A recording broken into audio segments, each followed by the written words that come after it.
Introducing your hosts from Collingwood, Ontario, Canada, Jack Edwards, and his partner from Dallas, Texas, by way of Port Arthur, Texas, Big George. Together, they are the North-South Connection. Ladies and gentlemen, we are the North-South Connection. I'm Jack Edwards. That's Big George. And tonight we have a very special guest. Is there something weird in my headphones? You got an echo. Got an echo. Okay. You also cut your hair too short. Now it looks like you got something dripping out of your ears. We'll go with this. How's that? Sounds good. Hold on. Can you hear me? Yeah. Can you hear us? No. Oh, good. He can't hear us. George, what do you really think of this guy? Like, honest to goodness, how much of a pushover geek is John Edwards? He's actually a pretty nice guy. He's just very horrible with tech. Like, good God. He's the only person I know who runs a podcast with more internet issues than anybody else. It's a good thing we worked all the kinks before we went live. He hit the on button and then everything exploded. So great job. Love him. But it's all the cocaine that he does. He's always just dabbling in the powder and he can't get his head straight on the tech issues. I mean, don't get high on your own supply, ladies and gentlemen. That's what I got for y'all tonight. Get rid of it. But this is the top five. And of course, George, take from here. I'll be back. Yeah, that is John. And of course, he's running. He needs another bump. He needs another bump. Whatever makes it work, baby. I mean, no judgment. No judgment at all. None at all. Just don't offer me none. I'm okay. I've been to that party. Nobody. I smell a story. Nah, I'm okay. Well, that's a story for another day. Put it to you. Why is this not working? Why am I not connecting? We can see and hear you. I know.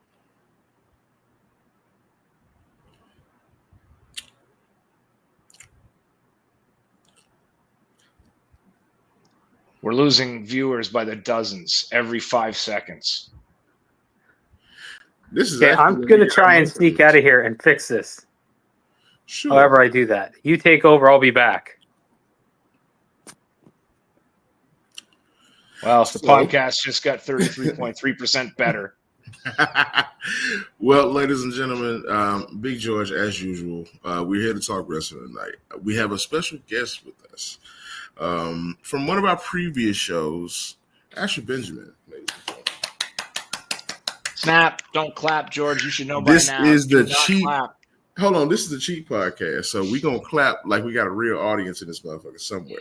So at the end of the day, John will come back in like somebody stumbling ass grandpa. He'll be here in a minute. Tonight we got a special little topic because we have, a lot of promos actually going out there that are really good. So that's been the talk of the town for most folks. I know everybody has a favorite promo out there that they've been talking about. A lot of the previous shows here recently, Raw and SmackDown, have been doing a lot. Have you been watching a little bit? Have you been seeing some things that you've liked so far with these past few shows these weeks? Well, first of all, I thought that this was a special edition talking about promos because you've got the best mic man in the business on the show. I didn't think it had to do with anything that was happening on the big show the last couple of weeks. It's because I'm here, master of the mic in two different worlds for 25 plus years. And absolutely, yes, I've been paying attention to some of the best and worst mic moments on this build to WrestleMania. It's been a head shaker and also a head nodder for sure. Well, definitely, I know for a fact that we've had some spitballs that I like to call when they kind of happen, or shoot promos, as some would say. I like to call them spitballs because you're throwing something at me. You trying to hit me now. Here recently, Charlotte and Tiffany Stratton have made headlines with their recent promo. Got a little deeper and got a little dark. You had Tiffy talking about the legacy of Charlotte Flair and what there is to kind of compare to her father, and then kind of rips the cord and talking about her off the camera relationships in a sense of she's 0-3, which is not a good thing if you're counting. But of course, with that being said, and this motherfucker just keep running in the room like a almost ruined the show, him coming back. So thank goodness he's gone again. Like a middle school principal. He just runs in the room, hey, and then just leaves. So it's a bad analogy because as far as I know, Jack Edwards isn't allowed around. Oh, there he is. That playback is going to be crazy for you. But yes, no, we were actually. Why did he just shit all over me? Usually, listen, I apologize for that. They were like, I don't fucking know. Anyway, whatever. We were actually talking about this past week on SmackDown and the current promos that have been leading up to what is WrestleMania this year. Have you seen anything that you've liked thus far, Jack Edwards? Well, I mean, obviously the Cena Cody one was the best. I mean, that's been the best one of them all. Tiffy Time and Charlotte was good. I mean, they got personal, but you could. There was a bit of a difference. Like you could tell, like Cena and Cody, there was absolutely zero stutters or stumbles, or there was nothing. Tiffy and Charlotte, there was a bit of that, but it was a good promo. I mean, got people interested in the match, that's for sure. So it had a realness feel to it, in my opinion. Yeah. I felt like it was one of those. I don't have nothing else, but I know for a fact that this is true. And of course, when sometimes promos happen, you definitely get a little bit of sparking interest going into certain pay-per-views and things of that nature. So I don't feel like it's not gonna. That promo didn't make the match for me. Now let's kind of put that out there. I don't think it made the match what it's gonna be. I didn't think it was gonna be something that led up to, I gotta see them wrestle. I already wanted to watch the match. That helped. It added a little spice, but it didn't make it blockbuster. They're going to have to do something in the ring to make me feel like, okay, this match is going to be one of the better matches of WrestleMania. So, great promo. And I think that they kind of, got a little personal, like you say. But, of course, some promos need that. Sometimes you need a little bit more spice to a match because, of course, it's not necessarily dying in the amount of, kicks and giggles you get from the fans. But at the same time, it's not one of those matches that you can say I'm 100% going to watch WrestleMania for, in a sense. Sometimes I think I still want to see it. I still want to see if Charlotte doesn't necessarily take the title from her. That's what I'm interested to see, but more or less just kind of saying, all right, I seen y'all get a little spicy. Will the match be even better? Because if they had a little bit longer time, if they would have did that a long time ago as far as the build-up, then I feel like as we kind of progress into the match, it would have been a much better, promo done after that than right here, right up on WrestleMania. Now we're kind of looking at we kind of have our promo for this match, and that's it. So not opposed to it. It's just, it's just spice to me. Well, they're building it really good. Ben, what's another match on the card? Maybe, or sorry, I should say on the card that you'd like to, you're really looking forward to, maybe an under the radar one. Well, fitting with the theme of talking about the women's match, Charlotte Flair and Tiffany Stratton, I just want to ask, have you guys ever had a female on this podcast? Has there ever been a woman? Soon. Very soon. Yeah. Well, you just had a cameo from my hot Portuguese wife, and she'll send you the bill for upping the viewership of that 3-second cameo. You're welcome, by the way. If she wants a thank you. U.S. American check, go be my guest. Come back on the screen as much as you want. Them 3-cent checks are rolling, baby. Yeah, the 25% tariff will up the cost. Now, George, I was hoping to jump in on the Charlotte Flair, Tiffany Stratton. You kind of lost me. There was you were taking a lot of time to say a lot without saying a lot. So I will say while Jack Edwards was gone, you had hinted and you dropped the shoot promo words, and I want to be perfectly clear that this past week is what everyone's talking about. The 0-3 with divorces and them going back and forth, and Tiffany actually having a little bit of a backbone. I want to take it back a week when they did the sit-down interview. That, I think, was an off-script promo. Because if they were scripting Charlotte to eat her alive and interrupt her every time she's tried to speak and get that thin-skinned reactionary thing going on, then you better spank the scriptwriters. I think that was Charlotte going into business for herself. I think she ate Tiffany up for whatever reason. And this was a scripted make good on that. And definitely not a shoot. Definitely they were sticking to what. Sure, the crowd was interfering and getting under Charlotte's skin and throwing her off a little bit. And her being thrown off probably threw Tiffany as a rookie off. And that's where some of that hesitation, the stumbling that you're never going to get with Rock and Cena. I mean, they've been at this for a million years. And as much as Charlotte's a veteran, she's just nowhere near that class. Promos have never been her strong suit. So I just wanted to say that this past week, the Tiffany Charlotte in-ring promo obviously was on script. They had the crowd throwing a little bit of a wrench in it, but it achieved what it did. And then WWE went back and edited some of the scathing lines out of the YouTube because they know the internet's going to talk about that. They're working the smart marks, working the internet, and I think some people are falling for it, hook, line, and sinker. I think it adds a little heat because what they've been doing, just Charlotte eating her up every week, physically or verbally, wasn't working. So this promo was good in serving the purpose to get back on track. But it was definitely no Cena Rock. You got guys that are light years ahead and can't be caught at this point. Yeah. With 30 years of material. Like Tiffany Stratton's got 3 months of material. Charlotte Flair's got 10 years of material. I get it. But no, I mean, I like where they're moving, though, with the Rollins and the Reigns and the Punk. I still think it's heading in the direction I think it's going to go. Could you sound any older? Do you call it the Facebook and the Twitter and the Gram? Fucking right I do. Kids Granddad today, Jack. and they're hipping and a hopping and they're bipping and a bopping. Listen, but I think they're going to go, I think it's going to be Rollins and Heyman at the end of the whole thing. But I like the way they're building it. I already said this. The favor in my mind is for Seth Rollins to become a Paul Heyman guy, because at the end of the day, that's the only thing that the other two share in common, honestly. And after they had that experience, their career grew significantly in certain aspects. So, of course, what would Seth Rollins need with a Paul Heyman? Not very much, but it makes He's muscle. exciting.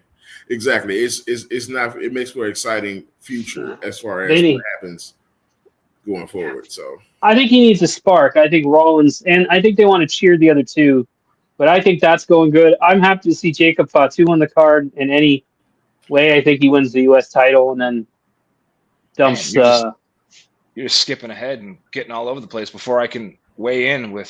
Just jump in for fuck's sake. Well, I'm a guest. I'm trying to be polite. I mean, you're the one hopping on. What are you ever polite? Coming back in. I'm trying to be polite and sit back and wait to be asked a question. So, all right. Well, after you tell me, you lead. What are you thinking? What are you looking forward to other than other than the Charlotte and Tiffany? What are you looking forward to? What's piquing your interest? I wanted to weigh in on the three-way because I was also in the vein of thinking that we were going to see a major swerve and Heyman go with Seth Rollins. And I smelled it, and I thought that was a great story beat. And now I'm way less sure because they're teasing it. You know what I'm saying? Like, that would have been a super out-of-nowhere swerve. Not so out of nowhere because we've been sniffing it out. But the fact that they teased it, I'm like, oh. Well, now they're entering that into the zeitgeist. They're entering that into the narrative. So now I'm less sure that that's a thing that's going to happen, which is great because it adds intrigue. I'm now back to not knowing what's going to happen in that triple threat. So that's pretty cool, I guess. Yeah. What else there been? Like, obviously triple. You got the triple. What about the women's world title? That's got some intrigue too. That's another triple in ring. It's going to be spectacular. I'm looking forward to the match. I'm looking forward to the styles. I'm looking forward to that playing out. I'm not happy with the build, but it's easy for me to say sitting here in Ontario, Canada. with a spare tire instead of a championship belt around my waist. But as a fan and as a viewer, I wasn't happy with the way they led up to it. But it's WrestleMania, and they've got a stacked card, and the matches themselves are gonna be intriguing and awesome, and I can't wait for that one. That's a valid point. The buildup has been kind of messy, and the reason why I say the buildup is kind of messy, in my opinion, because of how the Elimination Chamber was won and how it happened and how it transpired into the World Heavyweight Championship match. Yeah, the whole Rhea Ripley thing is another part of it too that kind of is alluding to the Bianca Belair versus Rhea Ripley rivalry that they're trying to peel off. You can kind of see how they're trying to do it. I don't know if they put a belt on one of them and then they kind of have them fight for it for almost a year in a sense. Mm-hmm. I don't see them building that up. Like it kind of, I feel like they dropped the ball on opportunities that they could have had to make that a little bit better. It's like I said, it's intriguing, those three talents and the work that they're going to do in the Clash of Styles. I feel like the end game, at least to me, seems a little more likely. It's less of a mystery than the men's three-way. I feel like you've told the story of Io Sky being the afterthought, being the overlooked one. They literally did the pie face thing like 4 weeks in a row, like just the same thing, and they didn't give her the moment to overcome and remind those two who the champ is. So if they're leaving that to Mania, that tells me the finish is obvious. Well, no, they did this week. When did they do the drop kick? Was that this week? That was this week after yet another pie face thing. Yeah. Yeah. I don't know. Next week, let's see how they tell the story. Yeah. How about Gunther and Jey Uso? Where do you think that's headed, Ben? Do you think is Jey Uso gonna get his moment at Mania, or George is?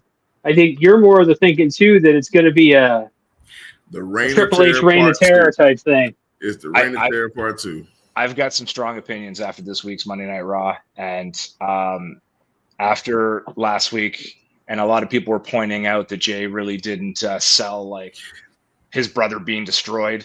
He just didn't want to get his white sneakers dirty with his brother's blood. He just kind of sat and just didn't emote anything and act. So they tried to cover that this week, right? So he comes out, no eating, intense, but I was like waiting for him to get in the ring and be physical. Like, you just put his brother in the hospital. Instead, he and if the promo was a little more succinct, like the content of the promo was great, the emotion was great, and the words were great about I'm going to get you and I'm not afraid of you anymore. That whole, like, what they told was great. But I was like a week after you hospitalized my brother, like, you don't come out to talk, like, you come out swinging. And then maybe you beat Gunther down, and then over his beaten body, you say, I used to be afraid of you, I'm not afraid anymore, and I'm going to get, like, it just seemed like he still seemed like not emoting properly Jey Uso. I don't know what's going to happen in the match, but that was a stumble that I was waiting for, like, the physicality. Credit to Gunther, he kind of saved the segment by taking the step back. It was a nice little touch when Jey raised his emotion. Gunther took a step back and then took another step back eventually, and then his face was worried, and that was great emoting. Jey was just missing that, like, what he should have been doing by my 43-year-old white dude account. You know, back in the day when they used to have those promos when somebody would be in the ring and then they would cut to the camera on screen and somebody was at somebody's house. Like, that's what Jey needed. Jey needed that moment where he was like, I'm not to be fucked with, like, at all. He needed that. And his promo, like you said, was good. For me, I didn't believe the words. You could talk shit to me all day, but if I don't feel it, I don't still think you're a threat. So in hindsight, him not necessarily being scared of him, hit that man, let him know. Like, give him something for him not to be scared of. Or to I like that idea. I like the idea of showing up at his house. He should have hopped a plane, 14-hour flight to Austria, asking for directions from people that he doesn't speak the language, and then finally show up at his mom's front door. Exactly. I'll be back in time for Mania if there's no flight delays, but I'm going to get you. Because, look, I put it to you like this. If he had a promo like that, in all seriousness, if he had a promo like that, he wouldn't have to wrestle until WrestleMania. Because that promo would have made it that much better. But I think because you got to see him every week now, because of course you got to put somebody out there for Gunther to kind of talk shit to, because at the end of the day, it's not enough. I mean, it's enough Samoans to kind of go around, but it's not. You don't want to have 15 of them involved in this particular storyline. So we're gonna I think you're gonna find out next week what's gonna happen in the match. If Gunther bludgeons Jey Uso, Jey Uso's probably going over. Let's be fair. It's that kind of thing. That's what you say about it was teased, so they might not do it. Man, they've been pretty predictable, but I don't mean that in a bad way.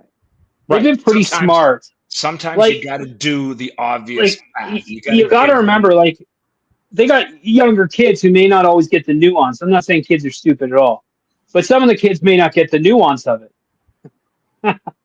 But and so lay it out there. And I mean, and for dumb old adults too, who may not get it either. But I think, sleeping on that couch.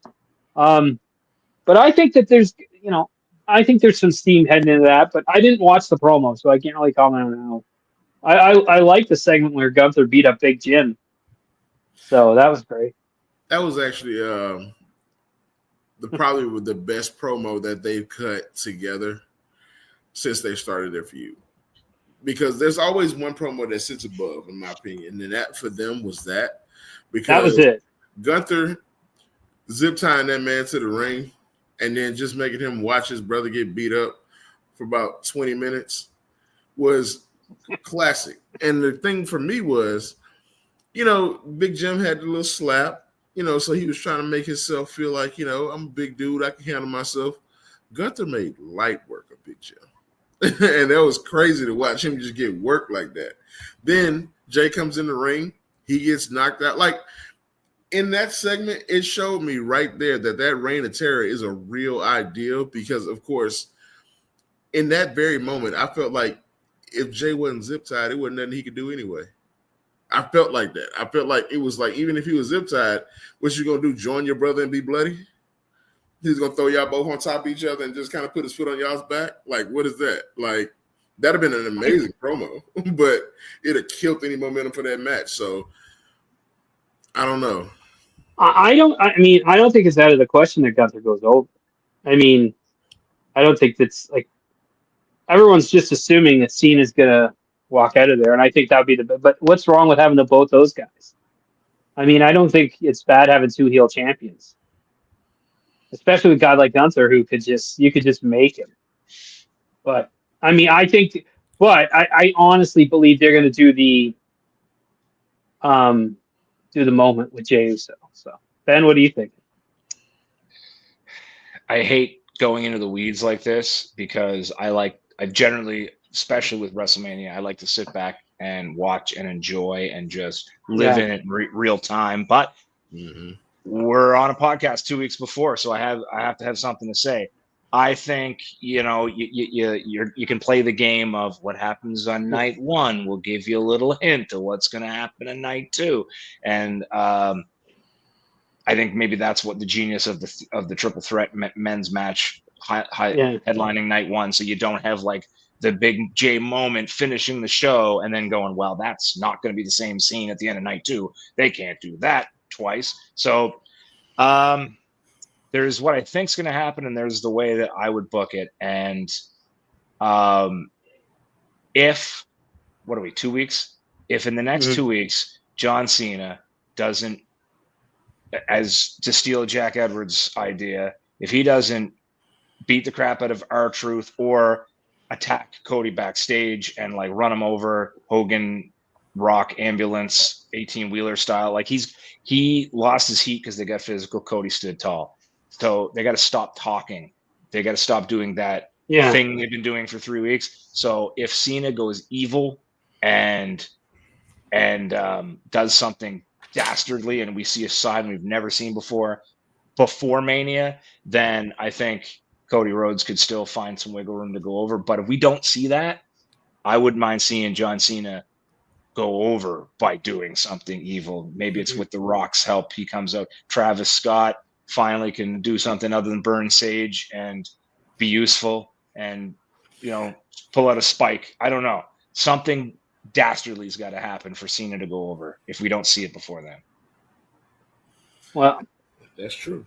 That is I true. think he's got. Yeah, I think he's got to lay hands on somebody. Like I said, I say our truth. But I'd like to throw something out there. Nobody should ever do the spear again after Braun Breaker, like, destroyed Carlito. Like, I've been saying about this. I've been screaming about Jey Uso does a spear, and this person does a spear, and that, like, Roman's got tenure with it, so yes. And Braun Breaker just looks like he's gonna destroy dudes. Like, that guy. Did Like, you see him? that's Did you see weird. him break? He hit the spear, flipped in midair, and landed, and he popped himself. He looked over and acted like he broke character because he was like, "Holy shit! I just did that." That was an incredible spear. And good luck, Jey Uso or Charlotte Flair doing your little. Yeah, you know, it kind of like killed the spear. Like, that's all I'm gonna hear when I see them attempt it. Carlito is a great talent because he took that spear and then tweeted about his funeral services, which make it that much better because he did get broken in half. Like, that was one of them. I'm gonna go ahead and go to YouTube and just watch Braun Breaker spears, and that's probably gonna be argumentatively number one because it's out of and this year The one where he killed the Prime guy too. Exactly. Yeah. When he killed Speed at the pay-per-view. Like, I was thinking to myself, like, he's had a big year for nice spears. So it's kind of like they're bringing it back with a person who can actually do a good spear because there's a while for them they've been having folks passing out side hooks. So I'm just like, let's give somebody a good spear here and there and let people know that it's still a move that actually works. Yeah.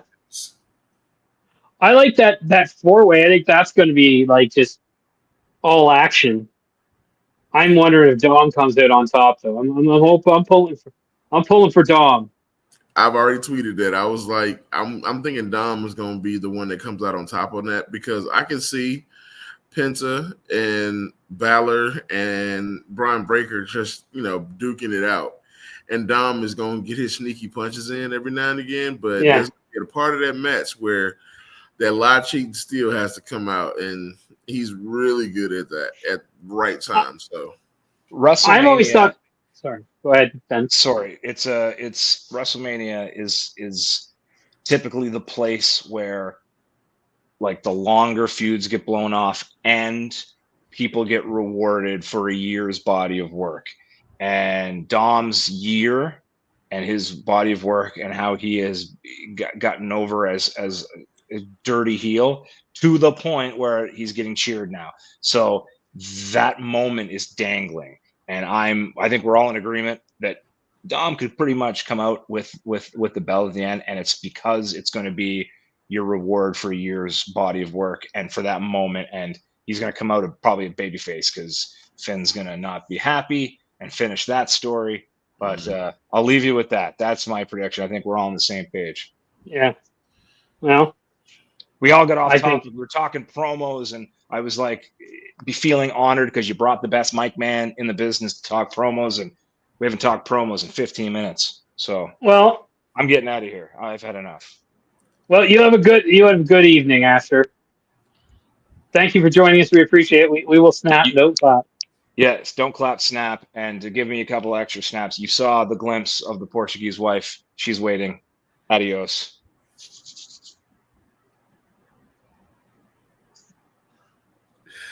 Asher Benjamin, ladies and gentlemen. Yes. He's wild. The manager of champions, though. Manager of the Canadian heavyweight champion, the Canadian tag team champions. He's the the pride of Pictou County. That's for sure. So, George, but he is right. We are supposed to be talking controversial promos. We are. So here we go. And these are kind of like the ones that we're talking with Charlotte and Tiffy and like Cena and Cody, where they get really personal. So, George, kick it off. Is there one that stands out for you? Well,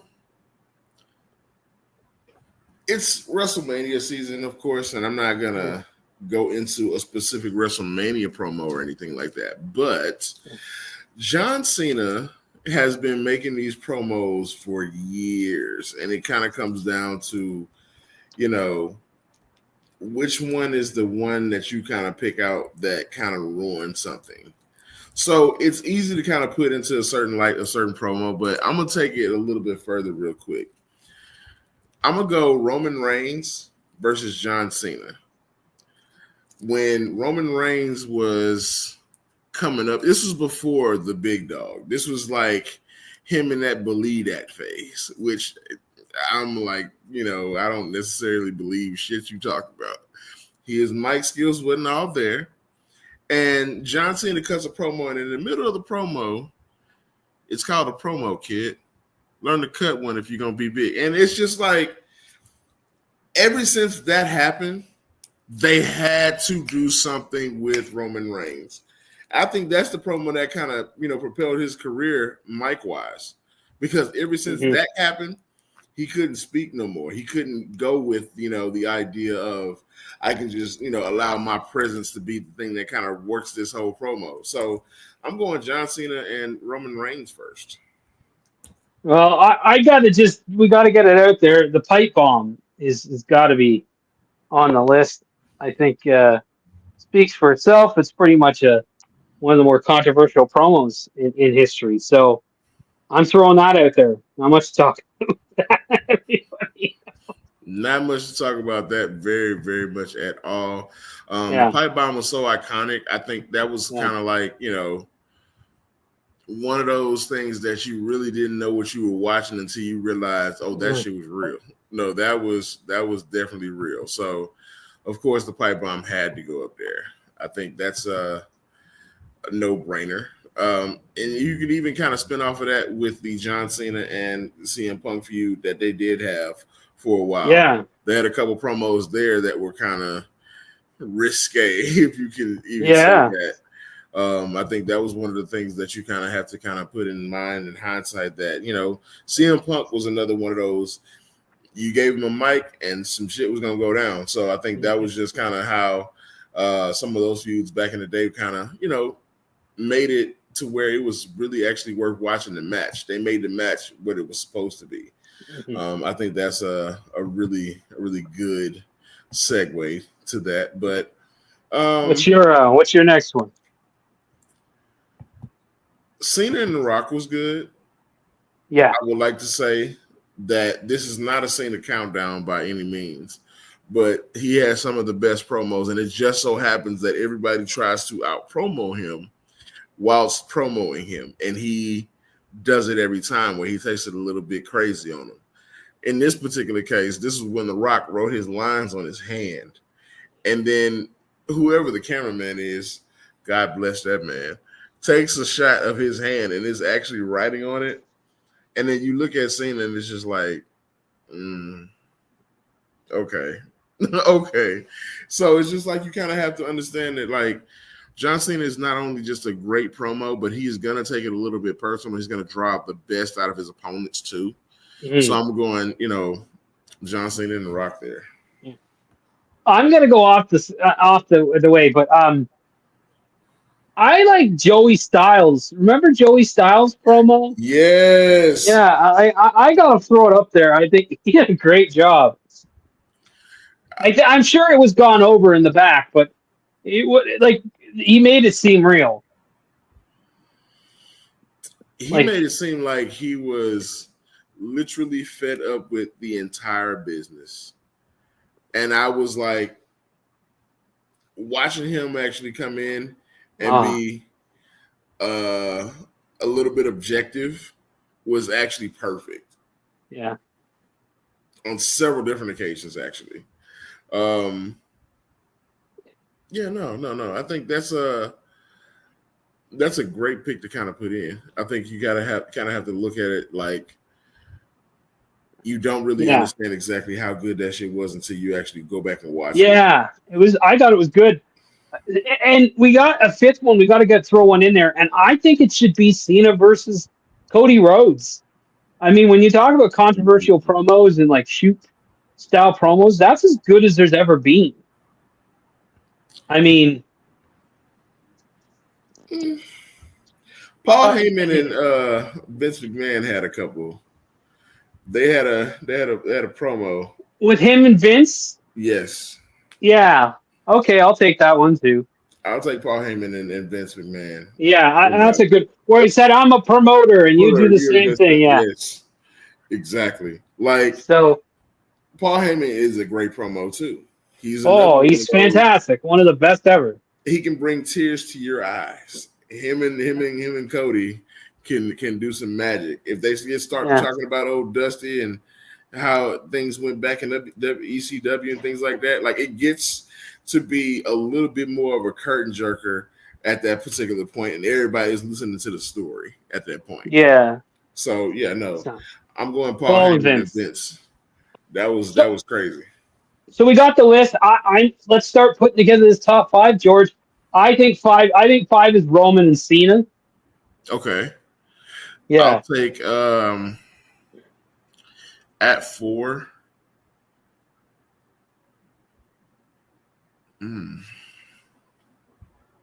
At 4, Joey Styles. Joey Styles. Okay. I was thinking either Joey Styles. It really is no other contest. It's Joey Styles. Then I'm going to go Rock Cena. Paul Vince. And number 1 is the Cody. the pipe bomb. The pipe bomb. Yes, the pipe bomb. I'm sorry. Pipe bomb's number 1. Rock is 5, and then CM Punk is number 1, the pipe bomb. Because that was insane. That was probably the most insane promo that there ever has been in wrestling, simply because of how it actually ended and actually sparked all the other things that came with it. Like, that was so controversial that they went ahead and put the title on John Cena, and then CM Punk walks out with the same belt. Like, you can't write that. Yeah. Like, that was actually genius to do. So I was happy that they kind of came out with that. And that pipe bomb promo was definitely something that kind of sparked a little bit of a turn in the business as well. So I liked it. For sure. And so 5 Roman versus John Cena, 4 Joey Styles, 3 Cena versus Rock, 2 Paul and Vince, and 1 is a pipe bomb. I'm throwing out there for honorable mention Jim Cornette. Remember in like 97 on Raw, he did a bunch of shoot promos, and they were he did one where he went off on Piper and Hogan in the cage match. I know exactly what you're talking about. Yeah. So I think Jim Cornette. Yes. Yes. Jim Cornette definitely does deserve a spot in that honorable mention. I'm not going to hold back on that one. That was a really good promo that he had cut at that point.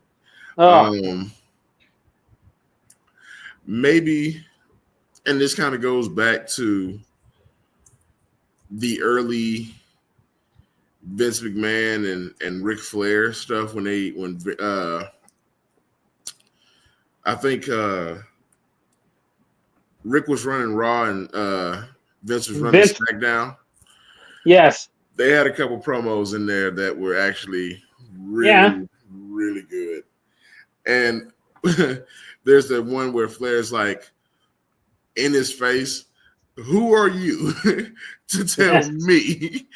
Like, once you disrespected Ric Flair, the promo was about to be cut. Yeah, it was going to be good. And it was just time to go ahead and get started. Go ahead and collect your money, because he was a great promo every time. And I think that was one of the things about him that you can never take away, is that not only was his in-ring tally good, but he was a great promo a lot of times as well.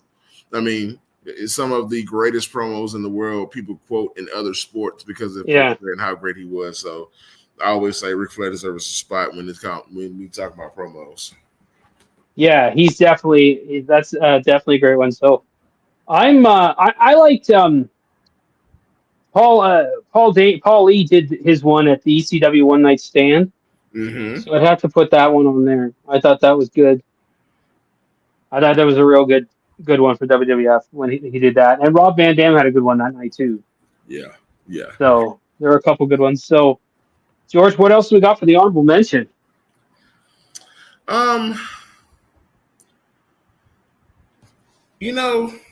This might be a little bit newer, kind of around the Cody thing, but Brock Lesnar and Cody Rhodes. They had a couple great promos in there. The thing about Brock Lesnar for me, he doesn't talk very much. So he has to get out a great promo every time he tries to do a promo.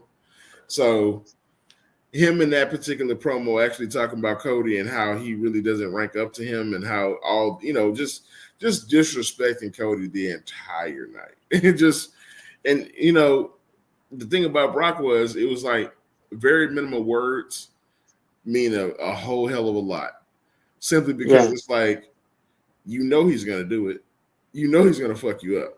So be that as it may, just go ahead and figure out what you're going to do for the rest of the night, because that man is coming and he's a beast. He's always been a beast. So I'm taking Brock Lesnar and Cody Rhodes.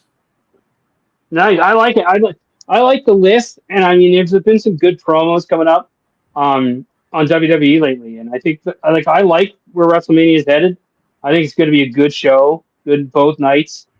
So I'm excited, George. But I think it's time to get out of here. It's WrestleMania season. Yeah, we're still working every day, giving out top quality promos. Of course, right now, like I say, we are really, really good into some of these promos, some of these feuds. I think it's going to be really interesting as far as getting into the WrestleMania matches and things like that in the coming weeks. Yeah. So, I forgot to mention, we've been talking, and I think you forgot too. We've been in this thing for a year. Oh yeah, 1 year. A full year, ladies and gentlemen. So I want to thank all y'all for whoever locked in for a night, for a segment, for 15 seconds, clocked in. Said, I don't watch this bullshit. Thank you too. Because at the thank end you of the so day, much. We are not doing this just because you want to hear it. We're doing it because we love it and we actually enjoy that you actually come along. You know, give us feedback. I love your participation every time that you actually log in and say anything at all. I appreciate that so much. 1 year, the most that we can actually say is thank you. Because everything that y'all have done actually built this to what it actually is today. Yeah. We keep doing it because y'all keep doing it, and I think that's the best way we can kind of do it. So, hey, I appreciate everybody for locking in and watching us. If y'all have ever watched us at least one time, maybe, like I say, if you just logged in and said, I don't watch this shit and kind of just, beat the bricks. I appreciate you all for the views. Thank y'all. Yeah. Anybody who tuned in, anybody who took the time out of their day to listen to what we had to say, we're appreciative. So that's 1 year, we're going to keep going. George, we'll have another episode next week, but I think it's time to get out of here. Absolutely. Y'all have a safe night. Peace. Yeah.